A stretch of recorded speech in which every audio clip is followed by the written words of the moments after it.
Right ఇక మరో breaking news చూస్తున్నాం. ఖమ్మం, నల్గొండ, వరంగల్ పట్టభద్రుల ఎమ్మెల్సీ ఉప ఎన్నిక పోలింగ్ ప్రక్రియ కొనసాగుతుంది. పోలింగ్ కేంద్రాల వద్ద ఓటర్లు బారులు తీరారు. ఓటర్లకు ఎలాంటి అసౌకర్యాలు కలగకుండా అన్ని ఏర్పాట్లు చేశారు అధికారులు. ఇక పోలింగ్ రూమ్ కి సెల్ ఫోన్ అనుమతించకుండా ప్రత్యేక చర్యలు తీసుకుంటున్నారు ఎన్నికల సిబ్బంది. ఎక్కడా ఎలాంటి ఘటనలు జరగకుండా పోలీసులు పహారా కాస్తున్నారు.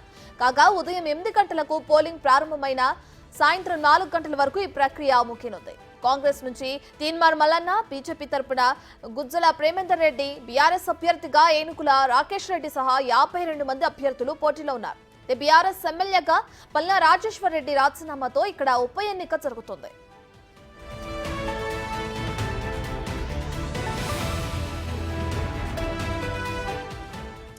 3 జిల్లాల పరిధిలో ఈ గ్రాడ్యుయేట్ ఎమ్మెల్సీ పోలింగ్ జరుగుతుంది. మొత్తం 605 పోలింగ్ బూతుల్లో 4,63,839 మంది ఓటర్లు తమ ఓటు హక్కును వినియోగించుకోనున్నారు.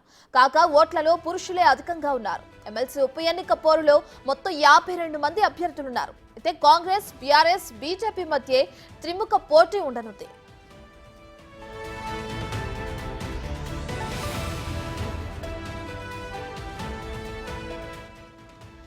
పోలింగ్ కోసం ప్రత్యేక సెలవు కూడా ప్రకటించారు అధికారులు. అయితే ఉమ్మడి వరంగల్ జిల్లాలో అత్యధికంగా గ్రాడ్యుయేట్ ఓటర్లు ఉన్నారు. వరంగల్ ఉమ్మడి జిల్లాలో 1,73,406 మంది, ఖమ్మం ఉమ్మడి జిల్లాలో 1,23,985 మంది, నల్గొండ ఉమ్మడి జిల్లాలో 1,66,448 మంది గ్రాడ్యుయేట్ ఓటర్లు ఉన్నారు. ఇక ఈ రోజు ఉదయం 6 నుంచి సాయంత్రం 8 వరకు 144 సెక్షన్ అమల్లో ఉండనుంది.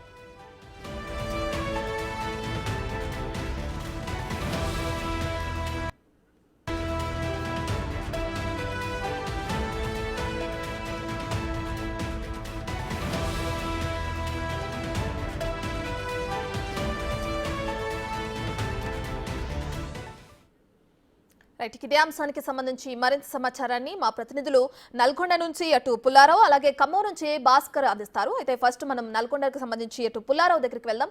సో పుల్లారావు, అక్కడ ఓటింగ్ ఎంతవరకు నమోదైంది? అంటే ఉదయం 8 గంటల నుంచే ఓటర్లు పోటెత్తడం కూడా మనం చూస్తున్నాం. ఎంత శాతం ఓటింగ్ నమోదైంది? ఉదయం 8 గంటల నుంచి ఈ యొక్క పట్టభద్రుల ఉప ఎన్నికకు సంబంధించి పోలింగ్ ప్రక్రియ అనేది కొనసాగుతుంది. పెద్ద సంఖ్యలో కూడా పట్టభద్రులు అనేవారు హాజరై తమ యొక్క ఓటు హక్కు అనేది వినియోగించుకుని చెప్పేసి తమ యొక్క పోలింగ్ కేంద్రాలకు చేరుకున్న పరిస్థితి ఉంది. వస్తున్నటువంటి పట్టభద్రులకు సంబంధించి కూడా వారి యొక్క ఓటు హక్కు సక్రమంగా సజావుగా వినియోగించుకునేందుకు కావాల్సినటువంటి అన్ని చర్యలు కూడా అధికారులు చేపట్టడంతో పట్టభద్రులు మాత్రం పెద్ద సంఖ్యలో మాత్రం క్యూ లైన్ లో నిలబడే పరిస్థితి నెలకొంది. ప్రజెంట్గా 1 గంట సమయం అయితే పోలింగ్ సంబంధించి ముగియడం జరిగింది. ఇప్పటి వరకు కూడా పోలింగ్ పర్సెంటేజ్ ఎంత జరిగిందనే విషయాన్ని మాత్రం అధికారులు ఇప్పటివరకు అయితే వెల్లడించలేదు. మొత్తంగా ఉమ్మడి నల్గొండ జిల్లాలో ఉన్నటువంటి నల్గొండ, సూర్యాపేట, అదేవిధంగా యాదాద్రి 3 జిల్లాలకు సంబంధించేసి కూడా అధికారులు కూడా అన్ని రకాల ఏర్పాట్లు చేశారు. మొత్తంగా చూసినట్లయితే మాత్రము యాదాద్రి, భువనగిరి జిల్లాకు సంబంధించేసి 37 పోలింగ్ కేంద్రాలను ఏర్పాటు చేయడం జరిగింది. అదేవిధంగా సూర్యాపేట జిల్లాకు సంబంధించేసి 71 పోలింగ్ కేంద్రాలను, అదేవిధంగా నల్గొండ జిల్లాకు సంబంధించేసి 97 పోలింగ్ కేంద్రాలను ఏర్పాటు చేసిన సందర్భం అయితే ఉందని చెప్పవచ్చు. యాదాద్రి, భువనగిరి జిల్లాలో 34,000 మంది ఓటర్లు తమ యొక్క ఓటు హక్కును వినియోగించుకుంటుండగా సూర్యాపేట జిల్లాలో 51,000 మంది ఓటర్లు తమ యొక్క ఓటు హక్కును వినియోగిస్తున్నారు. అదేవిధంగా నల్గొండ జిల్లాకు సంబంధించేసి 80,000కు పైగా ఓటర్స్ అనేవారు తమ యొక్క ఓటు హక్కును వినియోగించుకున్న పరిస్థితి నెలకొందని చెప్పవచ్చు. మొత్తంగా వస్తున్నటువంటి పట్టభద్రులకు సంబంధించి ఇబ్బందులు లేకుండా తమ యొక్క ఓటు హక్కును మాత్రం వినియోగిస్తున్నారు. మొత్తంగా 52 మంది అభ్యర్థులు బరిలో నిలవడంతో మాత్రం జంబో బ్యాలెట్ తయారు చేసిన పరిస్థితి ఉందని చెప్పవచ్చు. సో ఈ యొక్క జంబో బ్యాలెట్ రూపొందించారు కాబట్టి దానివల్ల ఏమైనా ఓటు వేసే సమయంలో ఇబ్బందులు తలెత్తే అవకాశం ఉంటుందని చెప్పి ముందుగా భావించిన అధికారులు దానికి సంబంధించి శిక్షణా కార్యక్రమాలు కూడా నిర్వహించడం జరిగింది. అదేవిధంగా దీనికి సంబంధించి చాలా చోట్ల కూడా బ్యానర్స్ ఏర్పాటు చేసి ఓటు హక్కు ఏ విధంగా వినియోగించాలి అని చెప్పేసి ఒక అవేర్నెస్ కార్యక్రమానికి కూడా రూపొందించిన సందర్భం అయితే ఉందని చెప్పవచ్చు.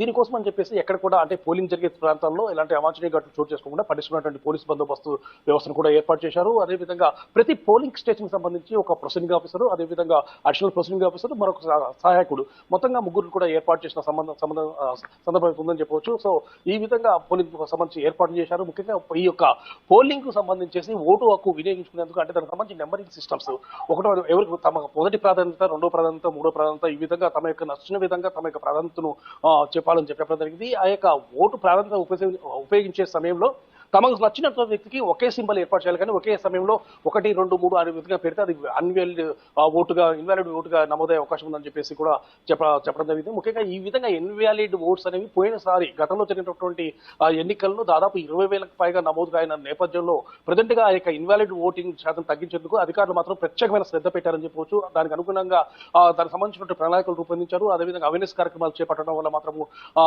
ఈ యొక్క విషయంలో మాత్రం దాదాపు ఇన్వాలిడ్ ఓట్స్ ఉండకపోవచ్చు అని చెప్పేసి కూడా అధికారులు చెప్పిన పరిస్థితి. ప్రజెంట్ గా చూస్తే మాత్రం ఉమ్మడి నల్గొండ జిల్లాలో మాత్రం పోలింగ్ ప్రక్రియ అనేది చాలా సజావుగా కొనసాగుతుంది. ఎక్కడ కూడా ఎలాంటి ఘటనలు చోటు చేసుకోలేదు. కాకపోతే హుజూర్నగర్ నియోజకవర్గానికి సంబంధించి గరిడేపల్లి అదే హుజూర్నగర్ లో సంబంధించిన 2 పోలింగ్ బూత్లు మాత్రం కొద్దిగా పోలింగ్ ప్రక్రియ అనేది కొద్దిగా లేట్ గా ప్రారంభం జరిగింది. ఎందుకంటే దానికి సంబంధించేసి ఆ పోలింగ్ బాక్స్ సంబంధించి సీసీ సమయంలో కొద్దిగా లేట్ అయిందని చెప్పేసి అధికారులు చెప్పారు. తర్వాత 15 నిమిషాలు లేట్ గా ప్రారంభమైంది. తర్వాత మాత్రం ప్రజెంట్ గా మాత్రం పోలింగ్ ప్రక్రియ అనేది యథావిధిగా కొనసాగుతూ ఉండడం జరిగింది. సో ఈ విధంగా అంటే ఇప్పుడు ప్రజెంట్ గా 8 గంటల నుంచి ఇప్పుడు 9 గంటల వరకు పోలింగ్ ప్రక్రియ సంబంధించి ముందుగానే పెద్ద సంఖ్యలో కూడా పట్టభద్రులు చేరుకున్నారు. తమ యొక్క ఓటు హక్కును వినియోగించుకుంటున్నారు. ఎక్కడ కూడా ఎలాంటి ఇబ్బందులు తలెత్తకుండా అధికారులు చర్యలు తీసుకున్న సందర్భంగా ఉంది. రైట్ పుల్లారావు, అయితే ముఖ్యంగా చూసుకుంటే 3 పార్టీల మధ్య త్రిముఖ పోరు జరుగుతుంది అనుకోవచ్చు. అయితే దీనికి సంబంధించి ఈ ఎన్నికలు అనివార్యమైన క్రమంలో అటు వచ్చిన ఓటర్లకి ఎటువంటి అసౌకర్యం కలగకుండా అటు పోలీసులు కానీ అక్కడున్న సిబ్బంది కానీ ఎటువంటి ఏర్పాట్లు చేశారు? యాక్చువల్గా ఇది ఉప ఎన్నిక. గతంలో అంటే ఇప్పుడు ఎమ్మెల్సీ ఎన్నికకు సంబంధించి పల్లా రాజేశ్వర రెడ్డి ఎన్నికైన తర్వాత ఇటీవల కాలంలో జరిగినటువంటి అసెంబ్లీ ఎన్నికల్లో అతను ఇక్కడ శాసనసభ్యుడిగా ఎన్నిక కావడంతో తన యొక్క ఎమ్మెల్సీ పదవికి రాజీనామా చేయాల్సిన అవసరం ఏర్పడింది. ఇప్పుడు 2021లో జరిగినటువంటి ఎన్నికకు సంబంధించి పల్లా రాజేశ్వర రెడ్డి విజయం సాధించిన తర్వాత ఇప్పుడు ఇంకా దాని యొక్క పదవి కాలం అనేది 2027 వరకు ఉండడం జరిగింది. ప్రజెంట్ గా చూస్తే మాత్రం 2024 సంవత్సరం ఇంకొక 2 సంవత్సరాల కాలానికి సంబంధించి మాత్రమే ఈ యొక్క పదవి కాలం అనేది ఉండడం జరిగింది. సో ఈ అనివార్యమైనటువంటి అంటే అనుకోకుండా వచ్చినటువంటి ఈ యొక్క ఎన్నికకు సంబంధించి మాత్రం 3 ప్రధాన పార్టీలు మాత్రం చాలా ప్రతిష్టాత్మకంగా తీసుకున్నాయని చెప్పవచ్చు. ఈ యొక్క సిట్టింగ్ స్థానాన్ని నిలబెట్టుకోవాలని చెప్పేసి బీఆర్ఎస్ పార్టీ భావిస్తుండగా ఈ యొక్క తప్పనిసరిగా ఇప్పుడు అసెంబ్లీ ఎన్నికల్లో విజయం సాధించాము, అదేవిధంగా ఎమ్మెల్సీ ఎన్నికల్లో కూడా విజయం సాధించి తమ యొక్క ప్రతిష్టను ఇంకా పెంచుకోవాలని చెప్పేసి కూడా కాంగ్రెస్ పార్టీ భావిస్తున్న సందర్భం అవుతుంది. ఇదే సందర్భంలో బీజేపీ కూడా తప్పనిసరిగా ఈసారి ఎన్నికల్లో విజయం సాధించాలి, తెలంగాణ రాష్ట్రంలో తన పట్టును నిలబెట్టుకోవాలని చెప్పేసి కూడా బీజేపీ పార్టీ భావిస్తుంది. అందుకోసమే వాళ్ళ అభ్యర్థికి సంబంధించి వాళ్ళకి సంబంధించిన ముఖ్య నాయకులు కూడా అంటే రాష్ట్ర అధ్యక్షుడిగా ఉన్నటువంటి కిషన్ రెడ్డి, అదేవిధంగా బండి సంజయ్, డీకే అరుణ, ఈటల రాజేందర్ తదితర వ్యక్తులందరూ కూడా వాళ్ళ అభ్యర్థి అంటే గుజ్జుల ప్రేమేందర్ రెడ్డి తరఫున మాత్రం విస్తృతమైన ప్రచారం నిర్వహించారు. అదేవిధంగా కాంగ్రెస్ పార్టీకి సంబంధించి కూడా సీఎం రేవంత్ రెడ్డి తప్పనిసరిగా ఈ యొక్క స్థానాన్ని కాంగ్రెస్ పార్టీ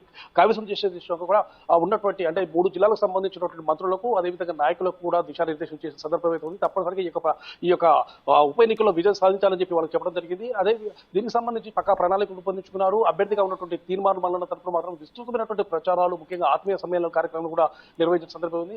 ఇదే సందర్భంలో రాకేష్ రెడ్డి అంటే దానికి సంబంధించిన సిట్టింగ్ స్థానాన్ని ఖచ్చితంగా నిలబెట్టుకోవాలని చెప్పేసి కూడా బీఆర్ఎస్ పార్టీ భావిస్తుంది. దీనికి సంబంధించి వర్కింగ్ ప్రెసిడెంట్ గా ఉన్నటువంటి కేటీఆర్, అదేవిధంగా హరీష్ రావు, ఇక్కడ సూర్యాపేట జిల్లాకు సంబంధించినటువంటి మాజీ మంత్రి జగదీష్ రెడ్డి, వీళ్ళ ముగ్గురు కూడా రాకేష్ రెడ్డి యొక్క సంబంధించినటువంటి విజయానికి సంబంధించిన బాధ్యతలు మొత్తం కూడా తమ భుజస్కంధాలపై వేసుకొని పెద్ద ఎత్తున కూడా ప్రచారాలు అదేవిధంగా ఆత్మీయ సమ్మేళన కార్యక్రమాలు నిర్వహించిన సందర్భంగా 3 పార్టీలు ప్రధాన పార్టీలు కూడా తమ ఈ యొక్క ప్రతిష్టాత్మకంగా తీసుకున్న ఈ యొక్క పైన సంబంధించి ఎవరిని విజయం వరిస్తుందనేది మాత్రం తెలిసిన పరిస్థితి. అదేవిధంగా మిగతా అభ్యర్థులు ఉన్నప్పటికీ కూడా నామమాత్రం పోటీలో ఉన్నారని కూడా చెప్పవచ్చు. రైట్ పుల్లారావు, మీరు అలాగే